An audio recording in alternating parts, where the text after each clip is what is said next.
UDFിന് ചരിത്ര നിമിഷമാണിത്. 10 വർഷങ്ങൾക്ക് ശേഷം UDF അധികാരത്തിലേക്ക് എത്തുകയാണ്. വി ഡി സതീശൻ ഗവർണറെ കണ്ട് സർക്കാർ രൂപീകരിക്കുവാനുള്ള അവകാശവാദം ഉന്നയിച്ചു. ദീപാദാസ് മുൻഷിയും സണ്ണി ജോസഫും അദ്ദേഹത്തോടൊപ്പം ഉണ്ടായിരുന്നു. ശ്രീ തുടരാം. അതുകൊണ്ട് എനിക്ക് ശ്രീ ഷാക്കിറിനോട് പറയാനുള്ളത്, UDFിൽ ഈ ടീം UDF എന്നൊക്കെ ശ്രീ വി ഡി സതീശൻ പറയുമ്പോൾ അത് അങ്ങനെ ഒരു ടീമായിട്ട് കൊഹസീവായിട്ടുള്ള ഒരു യൂണിറ്റ് ആയിട്ട് പ്രവർത്തിക്കുന്നില്ല എന്നുള്ളതിന്റെ ലക്ഷണങ്ങളാണ് നമ്മൾ എല്ലാവരും തന്നെ കണ്ടത്. അതുകൊണ്ട് തന്നെയാണ് ഇത്രയും വലിയ രീതിയിലത്തേക്കുള്ള ഒരു അടി ഉണ്ടായത്. അത് തെരുവിലേക്ക് പോയത്, മറ്റുള്ള ആൾക്കാരെ തന്നെ സ്വാധീനിക്കുന്നതിന് വേണ്ടിയിട്ട് ആൾക്കാരൊക്കെ തന്നെ ശ്രമിക്കുന്നത്. അതുകൊണ്ട് ആ കെട്ടുറപ്പ് ഉണ്ടാക്കുന്നതിന് വേണ്ടിയിട്ട് നിങ്ങളാണ് ശ്രമിക്കേണ്ടത്. അതല്ലാതെ നമ്മളിൽ ഇവിടെ എനിക്ക് തോന്നുന്നു ഈ ചർച്ചയിൽ പങ്കെടുക്കുന്ന ആൾക്കാരിൽ ബഹുഭൂരിപക്ഷം ആൾക്കാരും ഇതിനു മുമ്പുള്ള ചർച്ചകളിലും പറഞ്ഞിരുന്നത് ഈ തെരഞ്ഞെടുപ്പിനെ നേരിട്ടിരിക്കുന്ന ആൾക്കാരിൽ ഒരാൾ, ജയിച്ചു വന്നിരിക്കുന്ന ആൾക്കാരിൽ ഒരാൾ അവർ മുഖ്യമന്ത്രിയാകണമെന്നാണ്. അല്ലാതെ വി ഡി സതീശനെതിരെ പറഞ്ഞിരിക്കുന്നവരോ രമേശ് ചെന്നിത്തലയ്ക്കെതിരെയോ പറഞ്ഞിട്ടുള്ള ആൾക്കാരില്ല. KC വേണുഗോപാൽ ഇങ്ങനെ ഒരു നൂലിൽ കെട്ടി ഇറങ്ങാനായിട്ട് ഒരു ശ്രമം നടത്തിയപ്പോൾ അതിനെ എതിർത്തിരിക്കുന്ന ആൾക്കാരാണ്. അല്ലാതെ വി ഡി സതീശൻ മോശമാണെന്ന് പറഞ്ഞ ആളോ രമേശ് ചെന്നിത്തല മോശമാണെന്ന് പറഞ്ഞിരിക്കുന്ന ആൾക്കാരോ അല്ല ഇവിടെ ഉള്ളത്.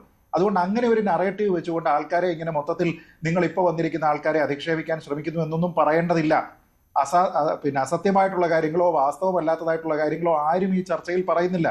നിങ്ങളുടെ നേതാക്കന്മാർ പറഞ്ഞിരിക്കുന്ന കാര്യങ്ങൾ മാത്രമേ പറഞ്ഞിട്ടുള്ളൂ. പക്ഷേ ഞാൻ വീണ്ടും ആവർത്തിക്കുന്നു, നിങ്ങളുടെ കൂടെയുള്ള പ്രധാനപ്പെട്ട നേതാക്കന്മാരെ മോശമായി ചിത്രീകരിക്കാനുള്ള ശ്രമം നടത്തിയിരിക്കുന്നത് നിങ്ങളുടെ ആൾക്കാർ തന്നെയാണ്. ഒരൊറ്റ ലളിതമായിട്ടുള്ള കാര്യം ഞാൻ ഷാക്കിറിനോട് ചോദിക്കുമ്പോൾ താങ്കൾ വേണമെങ്കിൽ ഇനി തിരിച്ചു പോയതിനു ശേഷം പരിശോധിച്ച് സ്വയം ബോധ്യപ്പെടാം. ഈ കഴിഞ്ഞ 10 ദിവസത്തോളമായിട്ട് കേരളത്തിലുള്ള ഏതാണ്ട് എല്ലാ മാധ്യമ സ്ഥാപനങ്ങളും നടത്തുന്ന ചർച്ചകളിൽ വന്നിരിക്കുന്ന കോൺഗ്രസിനെ പ്രതിനിധീകരിച്ചിരിക്കുന്ന ആൾക്കാരെല്ലാം ഒരൊറ്റ ക്യാമ്പിൽ നിന്നാണ്. ഷാക്കിർ, അതെന്താ അങ്ങനെ സംഭവിച്ചത്? വേറെ ക്യാമ്പിൽ നിന്ന് പറയാൻ ആളില്ലേ? അപ്പൊ അങ്ങനെയാണെങ്കിൽ നിങ്ങൾ ആലോചിച്ച് നോക്കണം, ആരാണ് ഇവരെയൊക്കെ അസൈൻ ചെയ്യുന്നത്, എന്ത് താല്പര്യത്തിന്റെ അടിസ്ഥാനത്തിലാണ് അസൈൻ ചെയ്യുന്നത്. ചർച്ചയിൽ പങ്കെടുക്കാൻ വേണ്ടി പോയിരിക്കുകയാണ്. ഈ ഗ്രൂപ്പിന്റെ ആളുകൾ, ഈ പക്ഷത്തിന്റെ ആളുകൾ എന്ന് പറയുന്നത് KC പക്ഷത്തിന്റെ ആളുകൾ മാത്രമായിരുന്നു ചാനൽ ചർച്ചകളിൽ പങ്കെടുത്തിരുന്നത്. അത് ശ്രീത്ത് പറഞ്ഞത് വളരെ ശരിയായ കാര്യമാണ്. ഇന്ന് ചില പ്രതികരണങ്ങൾ കൂടി വന്നിട്ടുണ്ട്, ശ്രദ്ധേയമായ പ്രതികരണങ്ങളാണ്. ഒന്ന് KC വേണുഗോപാലിൻ്റെതാണ്. പിന്നെ വേണുഗോപാൽ പക്ഷത്തെ ചില നേതാക്കളുടെ പ്രതികരണം വന്നിട്ടുണ്ട്. വേണുഗോപാലിനെ ഒറ്റതിരിഞ്ഞ് ആക്രമിക്കാൻ ശ്രമിക്കുന്നു എന്നൊക്കെ. ആദ്യം ശ്രീ KC വേണുഗോപാലിന്റെ പ്രതികരണം കേൾക്കാം.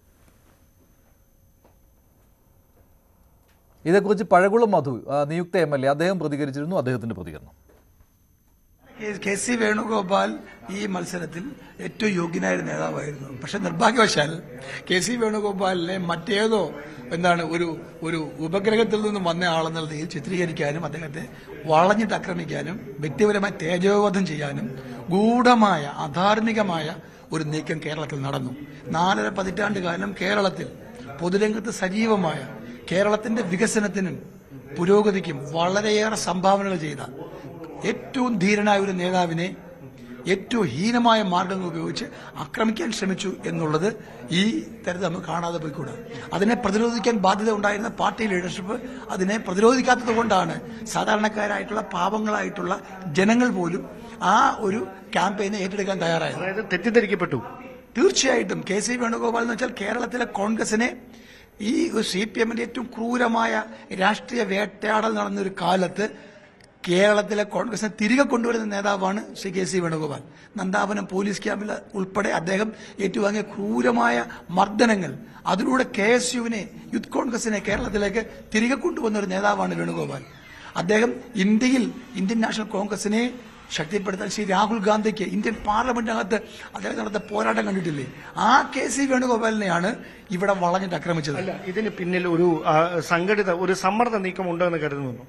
അതിശക്തമായ സംഘടിത നീക്കം ഇതിന് പിന്നിലുണ്ടായിട്ടുണ്ട്.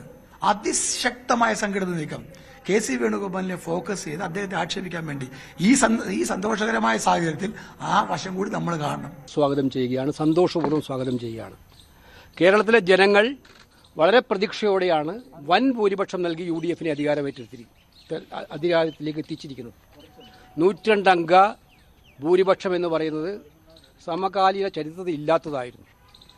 അപ്പോൾ ആ ജനങ്ങളുടെ പ്രതീക്ഷകൾക്കനുസരിച്ച് ഒരു സർക്കാർ കേരളത്തിലുണ്ടാകും, UDFിൻ്റെ സർക്കാർ. ആ സർക്കാർ നയിക്കുന്ന മുഖ്യമന്ത്രിക്കും ഗവൺമെൻറ്റിനും മുന്നോട്ടുള്ള പ്രവർത്തനങ്ങൾക്ക് എല്ലാവിധ പിന്തുണയും വാഗ്ദാനം ചെയ്യുന്നു. മുഖ്യമന്ത്രിയായി പാർട്ടി ഹൈക്കമാൻഡ് ഇതിനെ അങ്ങേയറ്റം ഹൃദയം തുറന്ന് അഭിനന്ദിക്കാൻ ഈ സന്ദർഭം ഞാൻ ആഗ്രഹിക്കുന്നു. അദ്ദേഹത്തിന് എല്ലാവിധ പിന്തുണയും വാഗ്ദാനം ചെയ്യും. അത്തരം കാര്യങ്ങൾക്കൊന്നും ഇനി പ്രസക്തിയില്ല. ഞാൻ നിങ്ങൾ ആദ്യമേ പറയുന്ന ഒരു കാര്യമുണ്ട്. നിങ്ങൾ ഡൽഹിയിലെ പത്രക്കാർ നിങ്ങളിവിടെ വന്ന് ചോദിച്ചപ്പോഴൊക്കെ ഹൈക്കമാൻഡ് തീരുമാനിക്കും. തീരുമാനം എന്തായാലും പാർട്ടി പ്രവർത്തക നിലയിൽ അത് ശിരസാ വഹിക്കും. ഇതാണ് എന്റെ ഇപ്പോഴത്തെ ഹൈക്കമാൻഡ് ഇന്ന് തീരുമാനിച്ചു. തീരുമാനം നടപ്പിലാക്കേണ്ടതിന്റെ ഉത്തരവാദിത്വത്തിന്റെ ഭാഗമായിട്ട് നിൽക്കാനാണ് ഞാൻ. കോൺഗ്രസ് അടിയുറച്ച കോൺഗ്രസ്സുകാരനാണ്. ജീവിതത്തിൽ ഞാൻ പറയാറുണ്ട്, മുമ്പേ പറയാറുണ്ട്, എന്താണ് ഏറ്റവും വലിയ ആഗ്രഹം എന്ന് ചോദിച്ചപ്പോൾ ഞാൻ പറയാറുണ്ട്, ത്രിവർണ്ണ പതാക പുതപ്പിച്ച് മരിക്കണം എന്നാണ് ആഗ്രഹം. അത് തന്നെ ഇപ്പോഴും ഞാൻ പറയുന്നു.